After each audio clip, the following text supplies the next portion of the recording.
الرحمن الرحیم۔ اب ہم سٹارٹ کرتے ہیں الدرس الاول با۔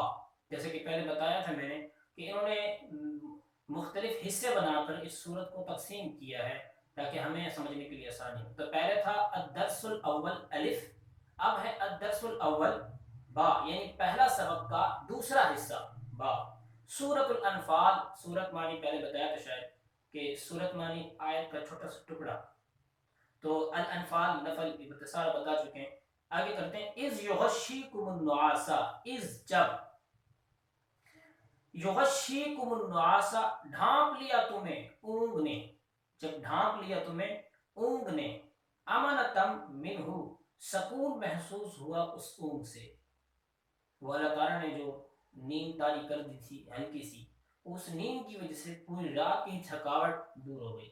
وَيُنَزِّلُ عَلَيْكُم مِّنَ السَّمَاءِ، وَيُنَزِّلُ اور اتارا، علیکم تم پر، یہ اصل لفظ ہے علاکم، علاکم تم پر، من السمائی من من سے، پیچھے بیان ہو چکا، من السمائی آسمان سے، ماءن پانی، وَيُنَزِّلُ عَلَيْكُم مِّنَ السَّمَاءِ ماءً اور نازل کیا تم پر آسمان سے پانی، کیوں نازل کیا؟ لِيُطَهِّرَكُم بِهِ تاکہ اس پانی کے ذریعے، آسمان کی پانی کے ذریعے تم پاکی حاصل کرو، وَيُذْهِبَ عَنْكُمْ رِجْزَ الشَّيْطَانِ وَيُذْهِبَ اور دور ہو جائیں، عنکم تم سے، دور کر دیا جائے تم سے، رجز الشیطان شیطان کی پلیدگی، شیطان کی نجاست، یہاں شیطان کی نجاست سے مراد شیطان کے وساوس ہے، وَلِيَرْبِطَ عَلَىٰ قُلُوبِكُمْ اور مضبوط ہو جائیں، عَلَىٰ قُلُوبِكُمْ تمہارے دل، وَيُثَبِّتَ بِهِ الْأَقْدَامَ اور ثابت کر دیا جائے اس کے ذریعے سے اقدام قدموں کو، یعنی اس کے ذریعے قدم ثابت قدم ہو جائیں۔ یہاں پر سوال ہوتا ہے کہ غزوہ بدر کے حوالے سے اللہ تعالیٰ نے کن کن انعامات کا ذکر کیا، تو اس پہلی آیت میں اور دوسری آیت کے اندر بھی تقریباً ان انعامات کا تذکرہ کیا جا رہا ہے۔ سب سے پہلے تھوڑا سا اس کا بیک گراؤنڈ سن لیجئے کہ حضور صلی اللہ علیہ وسلم کو جب خبر ہوئی تھی ابو سفیان کے قافلے کی، آپ صلی اللہ علیہ وسلم مدینہ سے نکلے، آپ کے صحابہ ساتھ تھے، اور آپ صلی اللہ علیہ وسلم اور آپ کے صحابہ نے بدر کے مقام پر جو ایک کنواں ہے اس کے ساتھ آپ صلی اللہ علیہ وسلم نے پڑاؤ ڈالا تھا۔ اب یہاں پر اس کی کیفیت تھوڑی سی بیان کی جا رہی ہے کہ وہ علاقہ کیسا تھا۔ وہ علاقہ صحرا پر مشتمل تھا، ریت ہی ریت تھی، پاؤں دھستے تھے اس کے اندر۔ ایک یہ مسلمانوں کو پریشانی تھی، اور دوسری پریشانی یہ تھی کہ کنواں بھی کوئی نہیں تھا آس پاس کہ جس سے پانی حاصل کر سکتے۔ تیسری پریشانی کھانے پینے کا مسئلہ بھی تھا، اور چوتھی پریشانی یہ تھی کہ سواریاں بھی کم تھی، غالباً 60 کے 70 اونٹ تھے، اور باری باری صحابہ کرام اس پہ بیٹھتے تھے۔ 313 کا مجمع، 7 تلواریں تھیں اور کچھ نیزے تھے، تو اس طریقے سے یعنی نہ ہونے کے برابر، لڑائی کی کوئی چیز بھی ساتھ نہیں تھی یوں سمجھیے۔ تو اللہ رب العزت نے یہاں پر انہی چیزوں کا ذکر کیا، اور ساتھ میں ایک پریشانی اور بھی تھی کہ صحابہ کرام ساری رات رب تعالیٰ سے فریاد کرتے رہے، اللہ تعالیٰ سے گڑ گڑاتے رہے، روتے رہے۔ ظاہر سی بات ہے کہ ایک مثال کے طور پر اس شخص کو پتہ چلے اچانک کہ کل تمہارا پیپر ہے اور پورا ٹرم کا پیپر آئے گا تمہارے پاس، تو اس کو نیند ہی نہیں آئے گی۔ تو صحابہ کرام 313 اور پھر تعداد بھی کم، اور مد مقابل کے پاس تعداد بھی زیادہ، 1000 تعداد ان کے پاس جگہ بھی مناسب، مٹی والی جگہ، پھر ان کے پاس ریتہ علاقہ جہاں پاؤں دھستے ہیں، ان کے پاس کنووں کے بھرمار، یہاں کنواں کوئی بھی نہیں، ان کے پاس کھجوروں کے باغات، یہاں کھانے پینے کی اشیاء کچھ بھی نہیں۔ تو یہ سارے چیزیں تھیں، اور اس کے ساتھ ایک پریشانی اور تھی کہ شیطان صحابہ کے دل میں وساوس ڈال رہا تھا کہ تھوڑی تعداد ہے تمہاری، تم کیسے لڑائی کرو گے، وغیرہ وغیرہ جو بھی تھا۔ تو یہاں ان چیز کا تذکرہ کیا جا رہا ہے۔ جو پہلی مصیبت تھی اللہ تعالیٰ نے ذکر کیا کہ تم رات کے تھکے ہوئے تھے، اللہ تعالیٰ نے لڑائی کے دوران تمہیں تھوڑی سی اونگ دی، وہ اونگ دے کے ساری کی ساری تھکاوٹ تمہاری دور کر دی۔ یہ کہہ رہے ہیں اذ یغشیکم النعاس امنۃ من۔ دوسری جو پریشانی تھی اللہ تعالیٰ نے وہ اس طرح سے دور کی، یُنَزِّلُ عَلَيْكُمْ کہ آسمان سے پانی برسایا۔ اس پانی کے برسنے سے بہت ساری مشکلات حل ہو گئی۔ پہلی مشکل یہ حل ہوئی کہ وہ جو علاقہ تھا وہ صحرائی تھا، تو بارش کے اترنے سے وہ زمین سخت ہو گئی، اور مد مقابل کے پاس جو علاقہ تھا وہ مٹی والا تھا، وہاں مٹی ہی مٹی تھی، جس کی وجہ سے وہاں پر دلدل بن گیا. تو یہ اللہ تعالیٰ نے یوں مدد کی.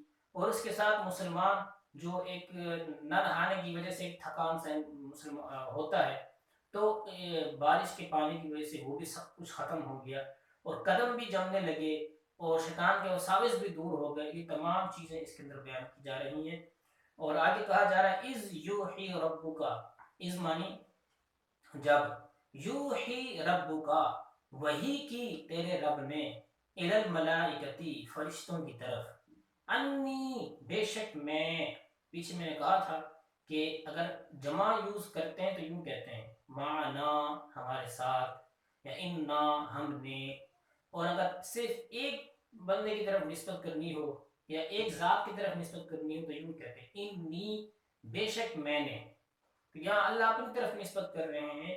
اللہ نے فرشتوں کو وحی کی، فرشتوں کو وحی کر کے فرمایا انی معکم، میں تمہارے ساتھ ہوں، یعنی میں تمہارے ساتھ ہوں. فثبتوا الذین آمنوا، تم لوگوں نے کیا کرنا ہے؟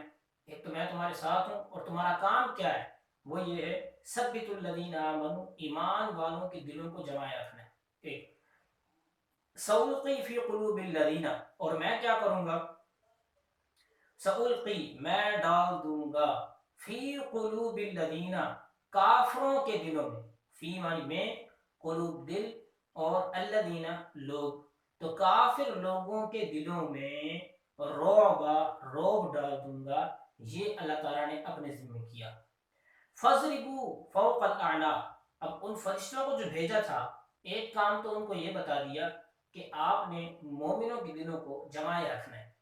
یعنی جس طرح اللہ تعالیٰ نے شیطان کو یہ قوت بخشی ہے کہ وہ وساوس ڈالتا ہے دلوں کے اندر، اسی طرح اس مقام پہ اللہ تعالیٰ نے فرشتوں کو یہ قوت بخشی تھی کہ مومنوں کے دلوں کو انہوں نے وساوس ڈالے، آپ نے وساوس کو ہٹانا ہے، اور ایسی ایسی حوصلہ افزائی والی چیزیں ان کے دلوں کے اندر ڈالنی ہیں تاکہ وہ حوصلہ شکن نہ ہو جائیں اور ہمت سے وہ لڑیں. تو یہ تو ایک کام تھا. دوسرا کام فَضْرِبُوا فَوْقَ الْأَعْنَاقِ، لڑائی کے میدان میں کس کر کافروں کی گردنوں کو اڑانا ہے. فَضْرِبُوا مارنا ہے، فَوْقَ الْأَعْنَاقِ گردنوں کے اوپر سے. گردن کا یہ نچلا حصہ، یہ گردن کا اوپر کا حصہ، تو کہا جا رہا ہے گردن کے اوپر کے حصے سے کاٹنا ہے، نیچے کے حصے سے نہیں کاٹنا. اس کی حکمت کیا ہے کہ نیچے کے حصے سے کٹتی ہے نا تو گردن تھوڑی اونچی لگتی ہے، لمبی لگتی ہے. وہ ابو جہل نے نہیں کہا تھا کہ جب حضور صلی اللہ علیہ وسلم نے حضرت عبداللہ بن مسعود کو بھیجا کہ جائیے اور دیکھیے کہ ابو جہل کیا کر رہا ہے. معاذ اور معاویہ نے اسے زخمی تو کر دیا تھا لیکن اس کی جان نہیں نکلی تھی. تو وہ حضرت عبداللہ بن مسعود جب گئے تلاش کیا لاشوں کے اندر تو وہ ایک جگہ پر کرا رہا تھا. تو جب اس کو دیکھا تو اب اس کی گردن، حضور نے فرمایا تو اس کی گردن میرے پاس لے کر آنی. تو اب اس کی گردن کاٹنے کے لیے وہ آگے بڑھے تو وہ کہنے لگا میری گردن کو نیچے سے، اوپر سے مت کاٹنا، نیچے سے کاٹنا، تاکہ لوگ دیکھ کر یہ سمجھیں کہ یہ سردار کی گردن ہے. جب سارے سر پڑے ہوں گے نا تو میرا سر سب سے اونچا رہے گا. اس لیے یہاں پر اللہ تعالیٰ نے کہا مارو گردنوں کے اوپر سے، یعنی ان کے صرف سر کا حصہ آئے، گردن کا حصہ نہ آئے، کہیں ان کی گردن اور سر اونچا نظر آ رہا ہو. یہ ایک حکمت تھی. وَضْرِبُوا مِنْهُمْ كُلَّ بَنَانٍ، اور دوسری بات وَضْرِبُوا مِنْهُمْ كُلَّ بَنَانٍ، ہر کو مارو، یعنی اس کا مطلب یہ ہے کہ جوڑ جوڑ پہ مارو. یہ اجازت بھی اللہ تعالیٰ نے دی. ان آیات میں اللہ رب العزت نے کچھ انعامات کا اور تذکرہ کیا. 1000 فرشتے جو اللہ تعالیٰ نے نازل کیے تھے ان میں سے اللہ تعالیٰ نے فرشتوں کے ذمہ 2 کام لگائے جو بھی بتایا.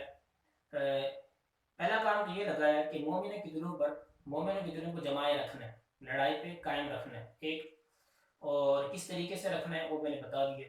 دوسرا کام یہ بتایا کہ کفار کے صفوں کے اندر شامل ہو کر اور کافروں کی گردنیں بھی اڑانی. یہ 2 کام فرشتوں کے ذمہ تھے جو انہوں نے کیے. ایک کام اللہ تعالیٰ نے اپنے ذمہ لگا لیا، وہ یہ کام تھا کہ کافروں کے دلوں میں روب کا پیدا کرنا وہ میں کروں گا. مسلمانوں کے دلوں میں لڑائی کے لیے جمائے رکھنا یہ فرشتوں کے ذمہ لگا دیا، لیکن کافروں کے دلوں میں روب کو پیدا کرنا مسلمانوں کا یہ اللہ تعالیٰ نے اپنے ذمہ لگا دیا. تو یہ کچھ صفات جو یہاں بیان کی گئی ہیں، انعامات، یہ انعامات تھے جو یہاں پر بیان کیے گئے، حضرت بدر کے یہ انعامات ہیں۔